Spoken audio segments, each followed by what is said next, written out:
Bom, vamos começar com o Gera Class, aqui a nossa antena aberta, que estava anunciada, com o nosso convidado, o professor José Gonçalves Machado, sublinhado a um tema, que é um tema da apresentação, com algum questionamento, espero que o debate também seja possível, sobre reestruturação forçada de dívidas contra categorias de credores, ou seja, a aprovação de planos de forma não consensual. A explicação será dada no decurso desta sessão. É uma novidade, é uma introdução no nosso código que tem inspiração europeia, como é óbvio, mas já conhecida noutras dimensões, noutros países, e que penso que terá uma relevância no futuro significativa. Esta modalidade de aprovação de planos, que não é de uma forma dita clássica, pela maioria, respeitando os grupos de credores e a sua classificação, pode ter importância em momentos de crise, em momentos que alguns credores são mais impertinentes, ou pelo menos menos tolerantes, e por isso vale a pena ter esta abordagem, sobretudo numa lógica de recuperação preventiva de empresas, que é também um tema que aqui o professor, enfim, tem e densamente e excepcionalmente escrito, e sobretudo divulgado, incentivado, numa procura daquilo que é a satisfação das necessidades das empresas no confronto com os credores, ou se quiserem, no diálogo com os credores, de forma preventiva, nos institutos pré-insolvenciais, que realmente existem em Portugal, que às vezes são maltratados, às vezes mal compreendidos, e também às vezes com uma estatística que, quando é divulgada, dá a ideia de que não funciona, depois quando nós vamos aprofundar um bocadinho melhor, concluímos que, afinal, considerando o país, a dimensão do país, até vem funcionando. Eu, a semana passada, a ler os papéis para poder dar uma ideia de qual era a viabilidade dos PERs, do processo especial de revitalização, assisti, enfim, um relatório ali, eu digo assistir no sentido que já tive o resumo, depois fui ter que ler o relatório na totalidade, é que a dimensão, enfim, a taxa de sucesso de processos homologados até entre 2016 e 2019, penso que era assim, é uma taxa considerável, uma taxa simpática, e de 35%, dizem, 35% de empresas que não retomaram a apresentação ou que não insistiram na apresentação de novos PERs ou que não caíram numa insolvência. Apesar de tudo, o universo são 2.500 empresas, apesar de tudo, não deixa de ser simpática a solução que o legislador, num dado momento, encontrou para fazer face a uma coercividade imediata dos credores, que precipitava a empresa imediatamente também, passando aqui a repetição, na insolvência, e causava ali um momento de paragem, um momento de recuperação de oxigênio e a possibilidade de negociar durante um determinado período com os credores. Também foi utilizado abusivamente ou de forma dilatória, sabemos que é sempre assim, mas não deixa de ser um mecanismo que, num momento de crise, se ele surgir, que não pode deixar de ser considerado como um instrumento de recuperação preventiva das empresas. A propósito disso, não fazendo aqui, enfim, uma divulgação religiosa unicamente atribuída, tenho feito nas últimas semanas na vida económica uns artigos sobre o check-up empresarial para tentar, enfim, dar nota de que, à semelhança das pessoas físicas, se as empresas não tiverem uma monitorização, não tiverem um diagnóstico precoce daquilo que são as fragilidades, sobretudo as fragilidades da empresa financeira, e sobretudo dentro das financeiras, aquelas são as fragilidades bancárias, ou seja, ou de incumprimento, ou de desajustamento do contrato, do prazo, da prestação, da taxa, àquilo que é o seu plano de negócios. O plano de negócios desde que sofreu uma alteração de circunstâncias de todos eles, mas alguns setores inquestionável, que tem a ver com a subida da taxa de juros, sobretudo para empresas que estão muito alavancadas em investimento fixo, e sobretudo também pela taxa de inflação e pelo aumento dos custos da energia e sobretudo no setor industrial, isso tem peso significativo. Em suma, nós o que estamos hoje aqui é tentar, dentro daquilo que é a recuperação preventiva da empresa, fazer uma abordagem sobre uma nova modalidade, ou seja, critérios também possíveis de aprovação de planos, e com isso estarmos mais preparados, e quem nos está a ouvir também mais preparados para poder dominar estas matérias. Naturalmente, que o professor, para além da tese de doutoramento e de vários escritos e vários livros, é também advogado, e por isso é uma frase, enfim, que ele bem domina. Eu sou aqui mais ou menos um moderador, e depois espero que quem nos está a assistir quem está a assistir e quem está presente possa fazer algumas perguntas no final para termos aqui um pequeno debate. Eu fico muito agradado de estar ao seu lado e de ter aceito o nosso convite. Sou um admirador daquilo que escreve. Tem um tom que é o tom que me entusiasma nas matérias jurídicas, sobretudo no quadro das insolvências, e por isso vai ser uma sessão ótima e da minha parte já estou com o máximo de felicidade, que é poder contar consigo na apresentação do nosso escritório. Obrigado. Muito obrigado. A primeira palavra é de agradecimento ao Dr. António Monteiro e à Dr. Subtil Associados pelo nosso convite que me foi dirigido. Portanto, sempre que for necessário, cá estarei disponível para este tipo de iniciativas, porque, como disse bem, é um dos temas que me entusiasma. Passarei a explicar porquê. E, portanto, a outra palavra é que realmente quem nos está a assistir, que esta sessão possa, pelo menos, suscitar dúvidas, porque sem as dúvidas, depois as soluções muitas vezes não são como deveriam ser, não são adequadas. Portanto, se esta sessão de hoje for útil para suscitar dúvidas razoáveis sobre como executar um plano de recuperação com esta modalidade de explotação forçada de dívida contra categorias de credores, penso que já cumprirei, ou que já cumpriremos a missão que hoje nos propusemos fazer, que foi falar sobre este tema da recuperação forçada de dívidas.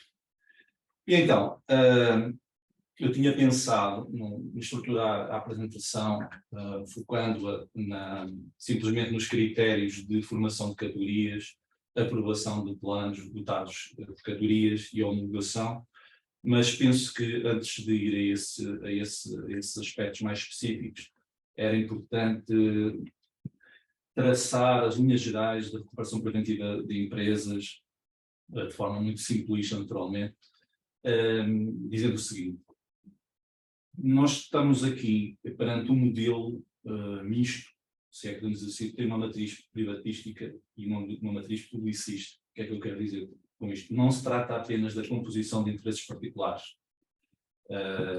e particulares no sentido de partes que estão afetadas por um devedor comum, incluindo aqui os credores públicos. É algo que vai para além disso. É algo que tem subjacente uma certa ideia de que há um interesse público subjacente à recuperação de empresas. E esta ideia surgiu na crise dos caminhos de ferro dos Estados Unidos, e daí tanto se falar do capítulo 11 do Código de Insolvência norte-americano, que curiosamente tinha um capítulo 10º direcionado às grandes empresas, mas que não tinha muita utilidade. E porque as grandes empresas viam no capítulo 11 um mecanismo mais simples, mais fácil, e então preferiram utilizar esse. E daí esse sucesso. E curiosamente agora foi incluído um subcapítulo dirigido às pequenas empresas. E existe hoje noutro domínio esta mesma ideia, num domínio de empresas públicas, aquele princípio too big to fail, que é uma determinada empresa é demasiado grande para ser liquidada, porque daí vão resultar danos diretos e colaterais que no fundo põem em causa a economia, põem em causa a sociedade em geral, para além dos interesses dos credores. E isto é relevante porque só tendo esta perspectiva é que depois se compreende um conjunto de regras que temos a seguir, que não podemos ignorar, que antes da insolvência não haveria justificação nenhuma para limitar, parece excessivamente, direitos de crédito.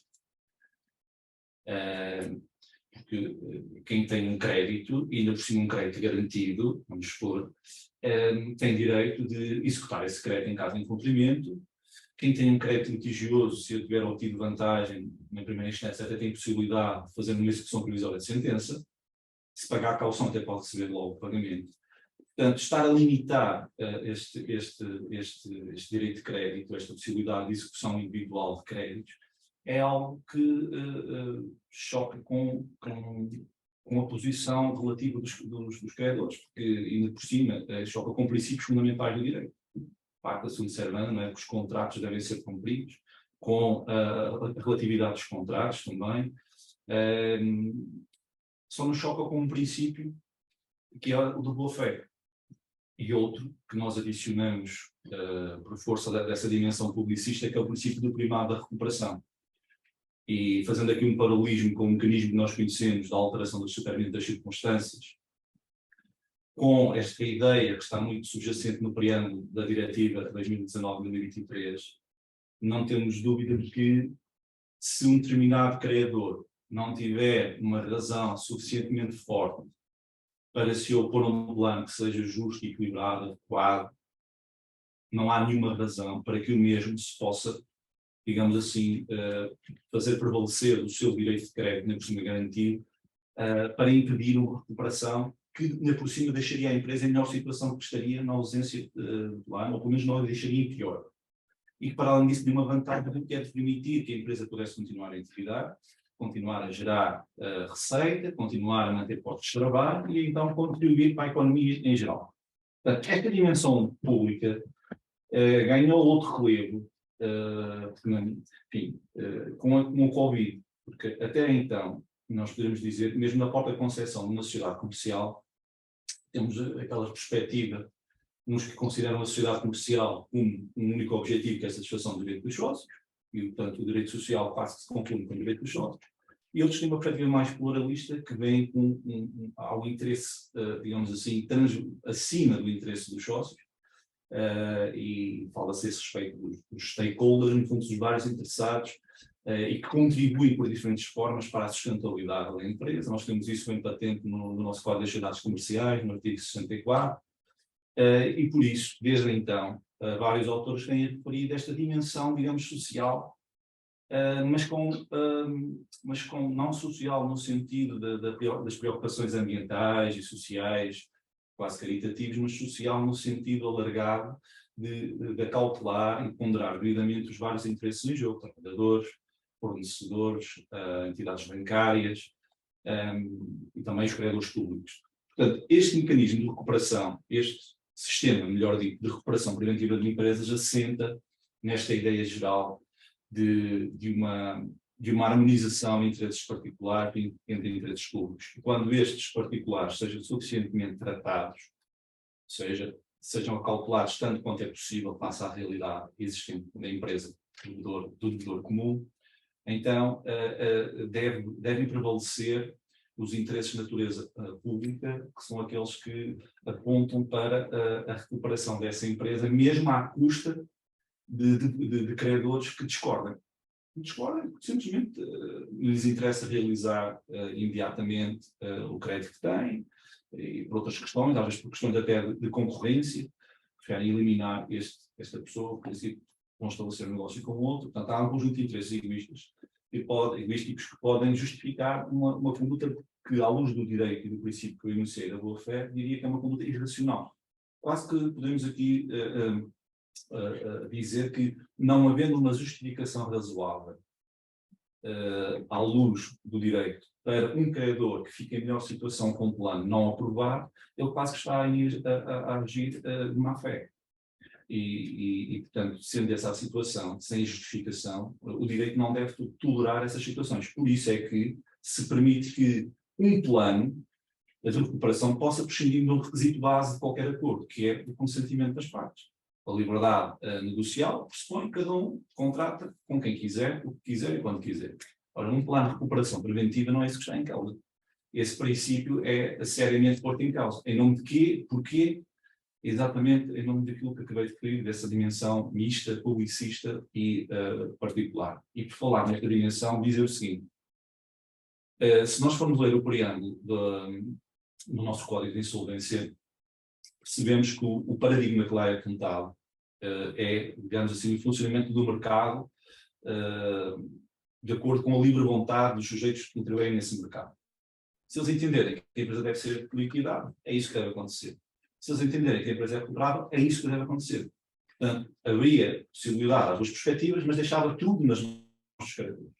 Este modelo foi amplamente modificado com as alterações que se decorreram em virtude da Troika. Portugal assumiu vários compromissos, alguns já foram concretizados, outros não. Mas adotar as boas práticas internacionais. E aí sim tem subjacente dois objetivos que também estão presentes na Diretiva 2019-23. O primeiro foi que eu enunciei, portanto, a tutela de vários interessados, trabalhadores, os credores, etc., e, no fundo, a economia e a sociedade em geral. O outro também é muito importante, sobretudo às instituições de crédito, os grandes credores, que é a melhor satisfação dos próprios interesses individuais de cada um. Porque o doutor enunciou e bem, e foi estudado, existem estudos feitos por escolas de economia quanto ao grau de sucesso destes instrumentos, e nos países que têm estes instrumentos mais amigos do devedor, o grau de recuperação de crédito mal parado é muito maior, comparativamente com aqueles que têm o modelo que nós chamamos de equipamento alemão, que é voltar para a liquidação, seriamente das empresas, e, em último caso, excepcionalmente, até pode ser recuperado no âmbito da insolvência. Portanto, quando falamos neste interesse público, ele, na verdade, tem duas dimensões, que é uma melhor satisfação dos interesses particulares. Portanto, o Estado tem interesse que os particulares satisfaçam em maior medida o seu crédito.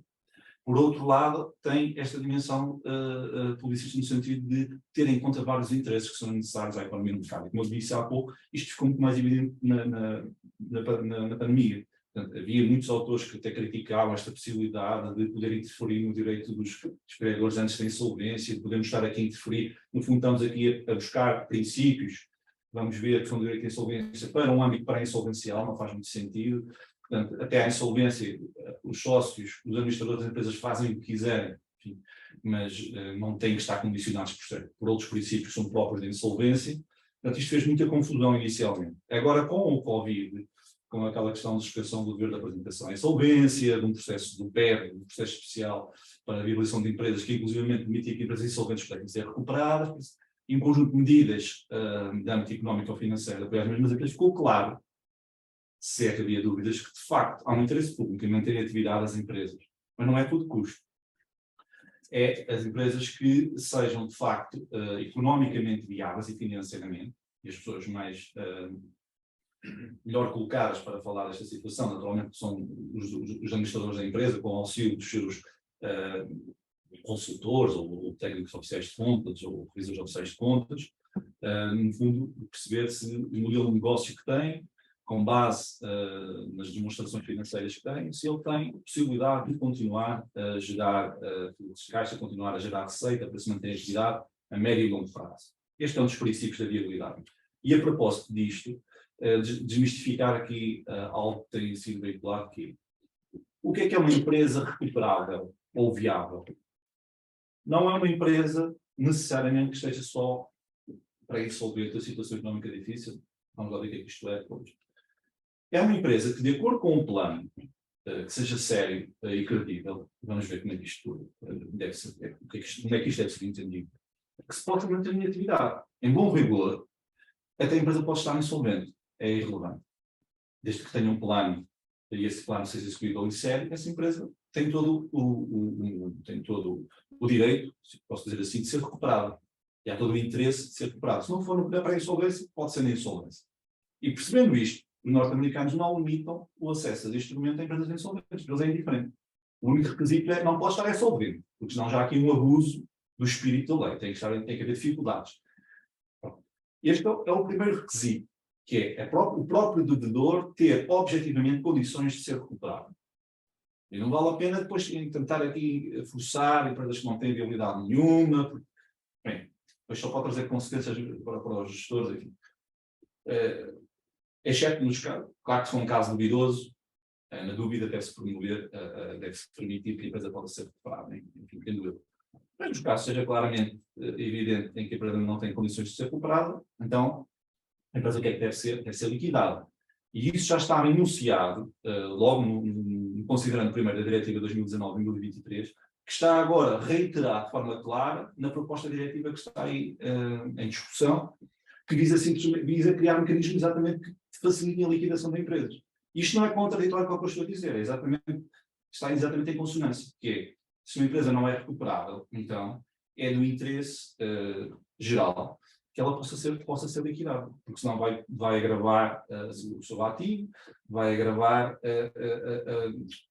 vai agravar as condições em que futuramente estará para poder satisfazer eventualmente os interesses em causa.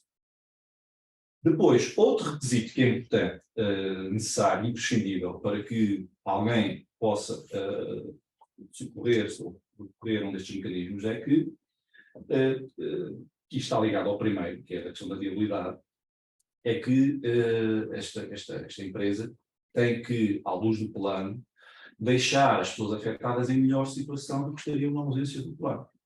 Isto levanta aqui várias questões práticas que depois deixaria para a discussão, mas remato dizendo que exatamente estes requisitos que eu estou a dizer são, à luz da negociação, aprovação e homologação de planos por categorias, os chamados requisitos gerais, que são chamados requisitos gerais no Código de Insolvência norte-americano, no artigo 1199, na proposta diretiva também lá está, e no nosso código também lá está.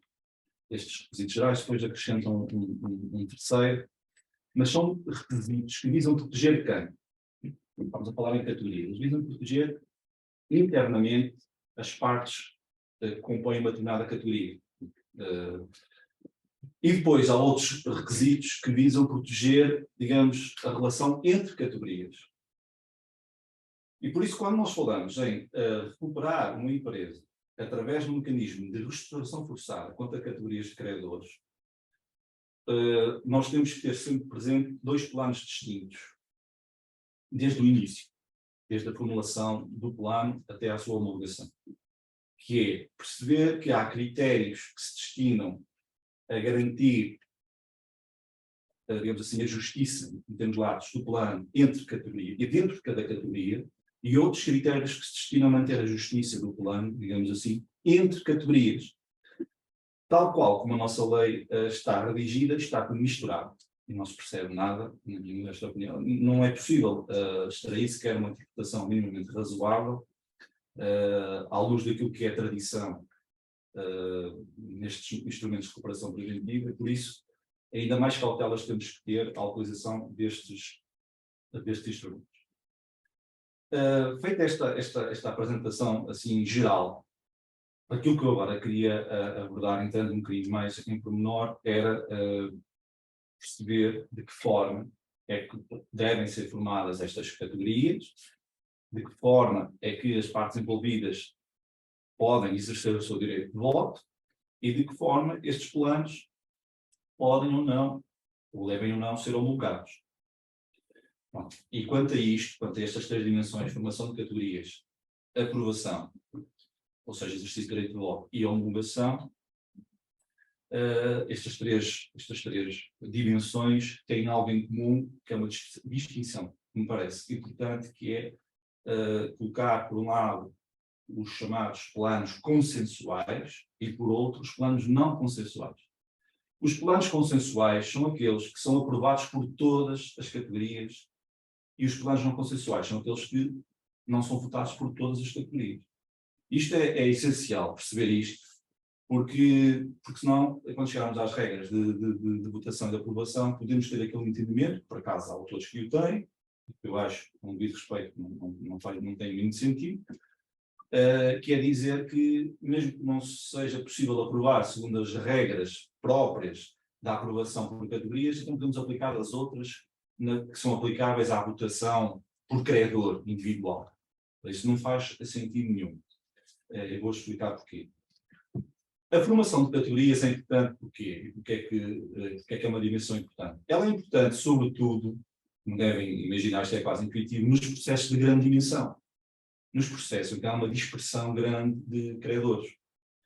Pela natureza das coisas. Porque se forem 3 ou 4 credores, estar a dividi-los em categorias é quase indiferente. Se um credor for credor garantido, o outro for como outro subordinado, isso é quase anedótico. Mas nos grandes processos de reestruturação, isso não é bem assim. Porque há tendencialmente isto também está estudado, um desinteresse dos credores mais fracos pela recuperação da empresa. Porquê? Porque o seu papel não tem um voto na matéria, porque sabem que o plano pode ser aprovado com um banco, tem um crédito garantido e mais 1 ou 2 fornecedores com maior peso no passivo da empresa, e os outros não têm. Enfim, às vezes os trabalhadores podem ter alguma coisa, mas o resto. E isto faz com que às vezes se perca uma chance razoável de recuperação com menos prejuízo para a empresa. A empresa pode ser recuperada na mesma, mas o esforço que se faz nessa recuperação pode ser maior se desconsiderar determinados credores. Porque às tantas eu consigo fazer uma reestruturação da dívida com os fornecedores, dispenso de pagar mais juros com a banca.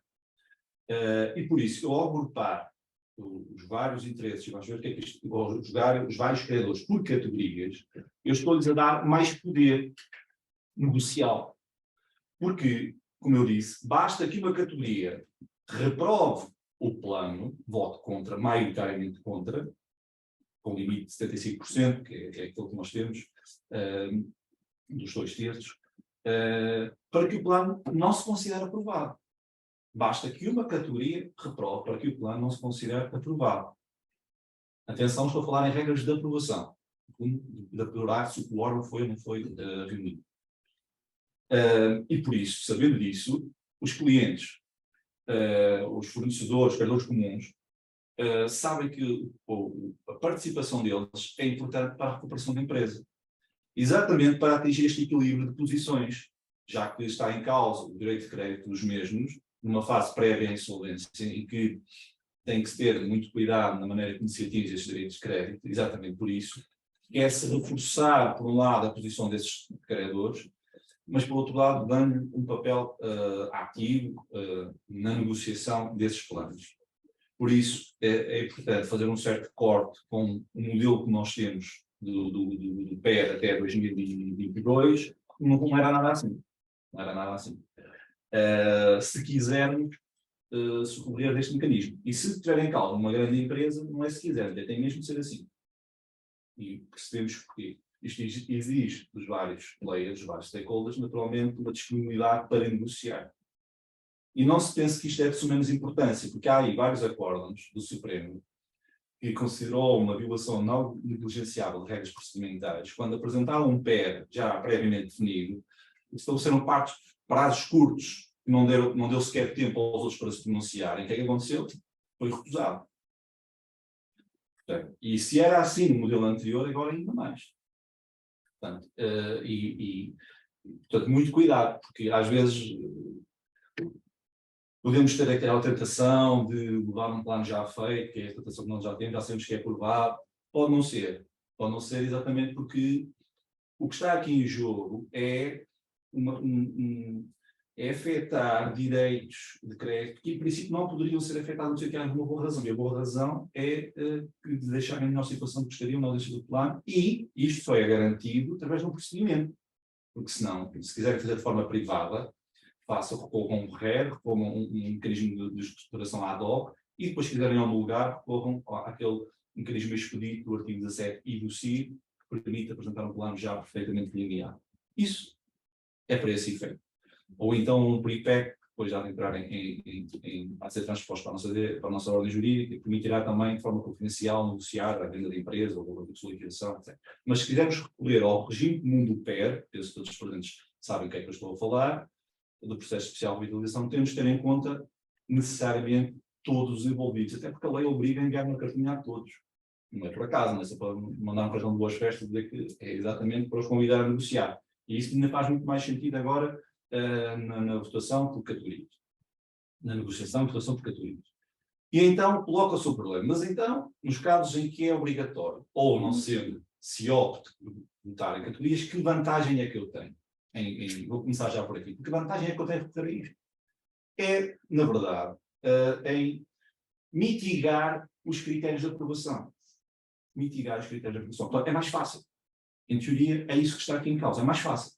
Porque os credores são agrupados em categorias, pressupõe-se que, se a maioria de uma categoria aprovou, pode-se razoavelmente presumir que não há nenhuma razão para achar que os credores discordantes dentro dessa categoria têm razão no seu voto. E, portanto, eles podem depois tentar justificar o contrário. Mas há, digamos, o ONU está da parte desses credores dentro dessa natureza. Com base em quê? Naqueles dois princípios que eu disse. Que, por exemplo, a empresa não é viável, primeiro. E, segundo, que ficaram em pior situação do que estariam na ausência do plano. Depois, portanto, essa é a razão de ser. Por isso, quando se pensar em desenhar um plano, ou for obrigatório, nestes moldes, a lei estabelece um requisito mínimo, ou seja, todos nós já sabemos, que é a segunda natureza dos créditos. Não, isso é o requisito mínimo. Que eu acho que é um bom princípio, um bom ponto de partida, porque o plano, para ser e agora vou ligar com os pressupostos iniciais, para ser viável e credível, não pode prescindir disso, em momento algum. Não posso estabelecer um plano onde pago a um credor garantido em prestações e pago a um credor comum tudo de uma vez. Eu tenho que olhar à natureza e à obral hierarquia desses créditos e tenho que refletir isso necessariamente no plano, de forma adequada e profissional. E, portanto, eu quando vou estabelecer os grupos, ou as categorias de credores, eu tenho uma certa margem, porque a lei não diz que são as categorias, são os credores garantidos, privilegiados, os comuns e os subordinados. Diz que este é o critério mínimo que depois podem ser subdivididos. E como é que eu posso fazer esta subdivisão? Discute-se o que é que são interesses aqui em causa. E o que me parece que o critério mais oportuno e mais adequado a ter em conta é o seguinte: nós temos que ter em conta os interesses face àquilo que é o plano que está a ser desenhado, inevitavelmente. E, por outro lado, diz-se a posição relativa de cada um, na natureza do seu crédito. Porquê em função do plano? Porque é o plano que, no fundo, vai determinar a forma como é tratado aquele credor. E, por isso, se eu tiver um determinado tipo de credores, que sejam, por exemplo, os chamados créditos comuns, mas de natureza litigiosa, e comparando com os créditos comuns de natureza não litigiosa, eu percebo claramente que nos créditos litigiosos eu não tenho ali um parceiro para negociar. Tenho ali alguém que tem um interesse grave de curto prazo, que só não vai pedir a insolvência da empresa se não puder, só não vai executar o seu crédito se não puder, e, portanto, eu tenho que ter noção disso. E posso ter vários créditos litigiosos, ou então os litigiosos inserem-se em créditos sob condição suspensiva. E eu posso arrumar, por exemplo, os créditos sob condição suspensiva num determinado grupo de credores que têm um interesse comum. E, portanto, eu tenho que ver esse interesse, é um interesse, no fundo, de realização da posição de cada credor face à situação da empresa. E por isso é que, por exemplo, em Espanha, nos casos dos credores garantidos, a maioria necessária dessa categoria não é 2/3, mas é 3/4, portanto, é agravado. Depois podemos voltar a este tema do que é o interesse e como é que podem ser arrumados. Para já ficamos só com estas noções, porque também é um tema bastante denso, depois poderemos voltar a ele, se tiverem questões e se for útil perguntar. Eu não queria terminar sem antes falar, então, das regras de votação e dos critérios de homologação, e estes últimos são os mais importantes. Como eu já, de alguma forma, já antecipei, os critérios de aprovação na votação por categorias pressupõe, é fácil de ver, que tenha sido apresentado, à luz do PER, uma proposta de classificação dos credores por categorias. Isso é obrigatório, como dizem nos planos de devedor de uma grande empresa, e é facultativo quando não seja uma grande empresa. Portanto, tem que se apresentar uma proposta de classificação, onde eu tenho que dizer o quê? Que vou agrupar segundo estas categorias e justificar o porquê e o que é que se tem que responder. Qual é o tipo de interesse que está em causa? Essencialmente temos interesse de curto prazo, médio prazo, etc. E depois esses credores vão ser convidados a votar dentro de cada categoria. Se eles, maioritariamente, votarem contra, como disse, o plano considera-se reprovado na votação por categorias e, na minha opinião, não é possível ir para os outros critérios que são aplicáveis quando o plano não é negociado e votado por categorias. E depois coloca-se a seguinte questão. E então, o plano reprovado, que se chama, como disse, o plano não consensual, está condenado ao fracasso, não é possível recuperar mais a empresa? É. E é como? É se verificar um conjunto de pressupostos de apreciação judicial pelo Tribunal que visam garantir que as categorias discordantes não são injustamente tratadas à luz do plano. Portanto, nós, a partir deste momento, em que temos um plano não consensual, ou seja, não aprovado por todas as categorias, basta uma, coloca-se o problema de saber se ainda assim o Tribunal pode homologar. Cria uma incerteza para as empresas. Eles perguntam, então, mas como é que eu sei que vai ser aprovado? Sabe, se fizer esta análise aos pressupostos de homologação de um plano não consensual. Então, quais são esses pressupostos? Primeiro, é haver uma representatividade mínima, mas significativa. Que o nosso PER reduz, dizendo de forma simples, bastando o apoio de um credor comum que não seja, de um credor que não seja out of the money, ou seja, que não que receberia sempre alguma coisa caso a empresa fosse liquidada. Basta que haja um apoio de uma categoria de credores comum para que o plano cumpra este requisito da representatividade mínima, mas significativa, porque se for créditos subordinados, uma categoria de credores subordinados já não entra nestas contas. Claro que a lei também fala de uma categoria de credores garantidos, mas se não havendo categoria de credores garantidos, tem que haver pelo menos uma categoria de credores que podem ser comuns. E isto vai de encontro ao que está na diretiva, no artigo 11. O artigo 11 da diretiva onde estabelece estes critérios especiais para a homologação de planos não consensuais. No artigo 10 da diretiva onde estabelece os pressupostos gerais. Nestes pressupostos especiais, primeiro esta representatividade mínima. Só que há uma divergência grande entre a nossa lei e a diretiva. É que na diretiva fala-se numa aprovação segundo o passivo dentro de cada categoria. Portanto, a totalidade dos créditos daquela categoria. Totalidade. Então, a totalidade, vamos imaginar que representa 200 mil euros. Portanto, seria a totalidade. No nosso caso, fala dos votos, portanto, o quórum é em função dos votos emitidos, o que significa que pode não ser nem metade do total de créditos dentro da categoria. Portanto, ainda é mais facilitado. Tenho dúvidas como é que os tribunais vão aplicar isto, isto é, digamos, eu temos quase uma alteração jurídica, aquilo que está, porque exatamente nós estamos a tratar de um plano que não foi aprovado, tem que haver uma representatividade mínima, não há paralelo em nenhum ordenamento jurídico. Portanto, eu acho que isto vai ser alterado. Portanto, eu também não sei qual é que vai ser o entendimento dos tribunais. A COP lá aconselharia, bem, vamos pela representatividade do total do passivo e não meramente o total dos votos emitidos, tais 75%. Depois, para além disso, o que é preciso fazer? E eu termino num minuto. Para além disso, o Tribunal vai aferir, essencialmente, sintetizando as regras que estão no nosso código, o nosso código remete para o artigo 215 e 16 do Código de Insolvência, mistura regras do plano de insolvência com regras do PER, e está ali uma amálgama, aquilo resumido, à luz, parece, daquilo que é o espírito da diretiva, traduz isto. É preciso ver, num plano vertical e num plano horizontal, como é que as categorias, e nós estamos aqui a falar, já não estamos no âmbito de análise entre categorias, isso já ficou nos critérios gerais. Estamos a falar, quando o plano não é aprovado, nos critérios entre categorias. Então, o que se procura fazer é, se numa análise entre categorias, se verticalmente não há nenhuma categoria de grau inferior que recebe mais do que uma categoria de grau superior. Isto parece uma evidência.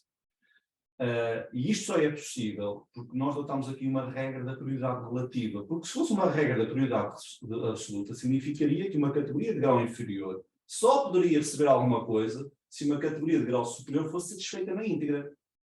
E exatamente para promover o esforço das categorias inferiores, adotou-se um critério de uma prioridade relativa. Ou seja, é possível distribuir o que há de distribuir de forma por categorias inferiores, meramente por sócios, de forma a os envolver e incentivar a participar nas negociações. O que, à luz de uma prioridade relativa, não era possível, porque uma categoria inferior só poderia receber enquanto a categoria inferior recebesse. No plano horizontal, aquilo que diz é muito claro, que é as categorias do mesmo grau de hierarquia devem ser tratadas exatamente da mesma forma. As categorias discordantes devem ser tratadas exatamente da mesma forma do que outras. Naturalmente, uma categoria concordante não tem razão para se opor ao plano. Isto visa, no fundo, estes critérios que eu estou a referir, depois posso voltar a eles, visa proteger categorias discordantes. Categorias discordantes. Se for um credor discordante dentro de cada outra categoria, o que ele vai colocar em causa, essencialmente, será a questão da viabilidade e ficar em oposição que estaria na ausência do plano.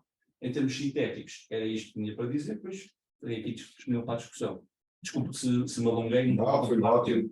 Foi ótimo. Por isso, nós agora vamos abrir aqui uma fase de perguntas, mas antes de dar a palavra a quem está presente e quem possa estar online, se houver algumas questões que querem ser colocadas, eu queria dar-vos nota que é uma novidade. Nós, normalmente, quando falamos em recuperação de empresa, apresentar um plano, aquele efeito imediato, suspende a agressividade dos credores, depois entra numa negociação, tem um período, depois temos o voto normal, digamos assim, embora respeitando naturalmente as categorias para efeitos de satisfação, mas não às vezes para efeitos de votação, mas temos uma votação, uma 50, 75, conforme está em causa. Agora não, há uma ponderação há uma divisão das categorias, de subcategorias de acordo com os tais interesses, e um juízo que o Tribunal pode fazer sobre a viabilidade, apesar de tudo, a viabilidade da própria empresa.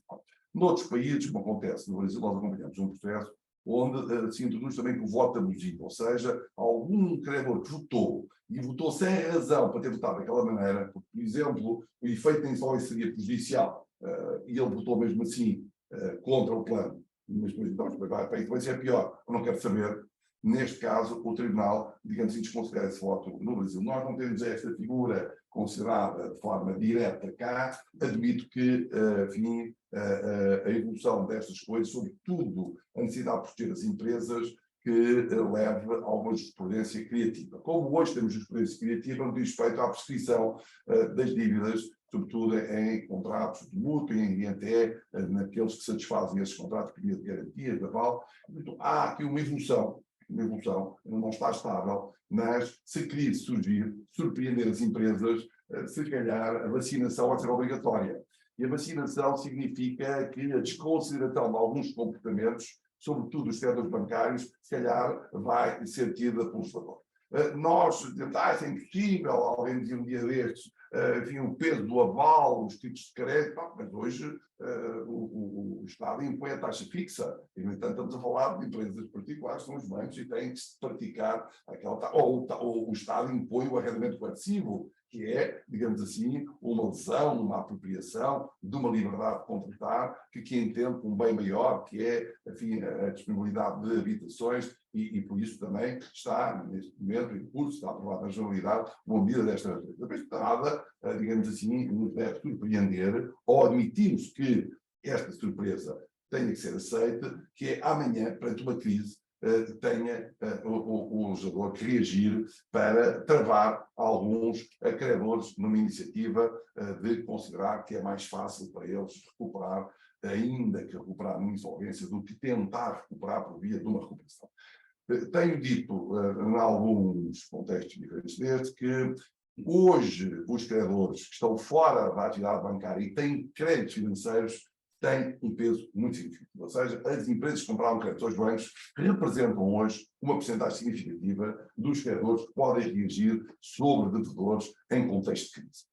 E não têm os mesmos cuidados, não têm a mesma relação com o devedor, não têm um conhecimento do devedor, não têm qualquer intenção, vontade de recuperar esse devedor como cliente ou como fornecedor, e por isso têm sempre uma atuação muito mais, diria, estrita no plano financeiro do que aquele que quer, digamos assim, ainda colaborar com o seu devedor no sentido de recuperar e no sentido de satisfazer socialmente a recuperação dessa empresa. E é por isso que estamos a antecipar um pouco essa discussão, não antevendo crise nenhuma, mas admitindo que essa crise possa surgir, um novo ciclo económico de crise possa surgir, sobretudo as micro e pequenas empresas vão ser surpreendidas com colesterol a mais, açúcar a mais, gordura a mais, e depois não têm tempo de fazer fisioterapia, não têm tempo de fazer recuperação dessas fragilidades, e por isso vão ter que ter tempo, que é um tempo artificial, que é o que é ficarem já em coma induzido, e ficarem ali num período de negociação, onde os meios possam surgir. Esse período,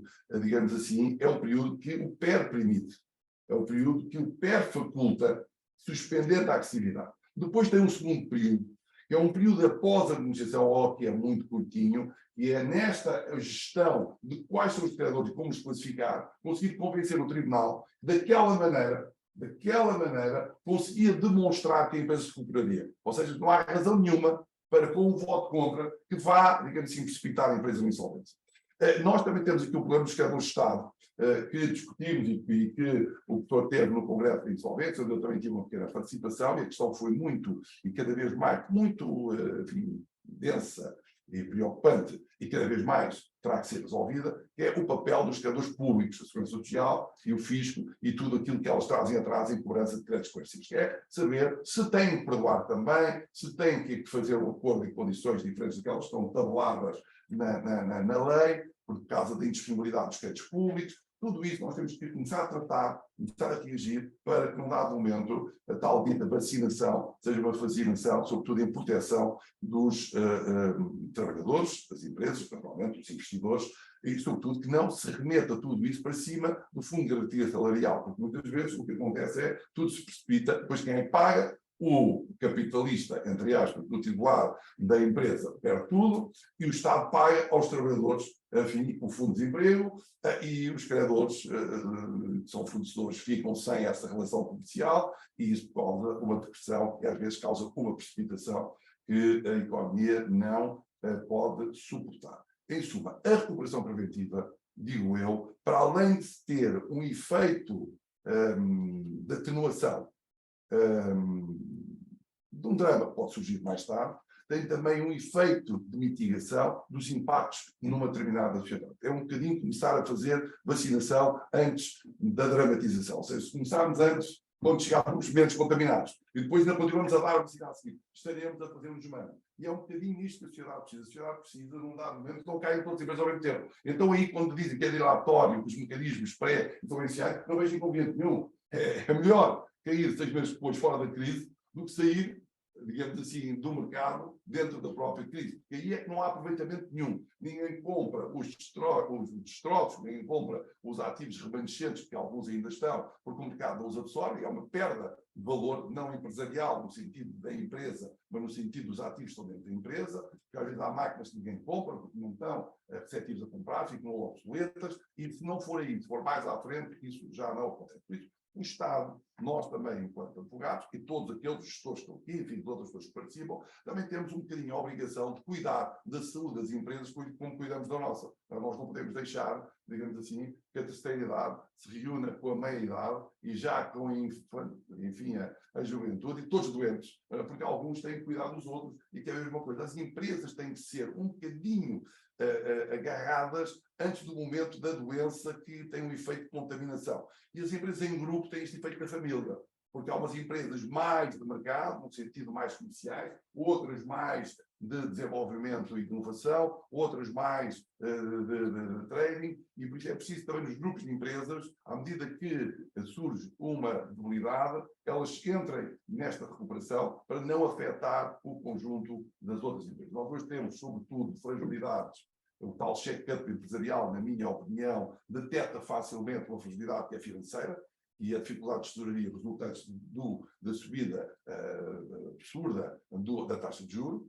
Tudo funciona, no sentido, as pessoas querem comprar e a empresa podia vender e tem uma margem, aliás, uma margem que é comida pela margem excepcional de custo que o spread veio ali estabelecer. Mas eu pergunto, em termos económicos, não há ali nada mais, não há doença nenhuma especial, ou que precisa de se remover, mas não é possível. Porquê? Porque quem estabelece essa taxa é a União Europeia, os bancos seguem em conformidade e, naturalmente, tem o domínio como criador do contrato que estabelece essa subida. No que diz respeito aos particulares, o Estado intervém e diz não pode fazer isto, pode fazer aquilo, pelo na gasolina, pelo outro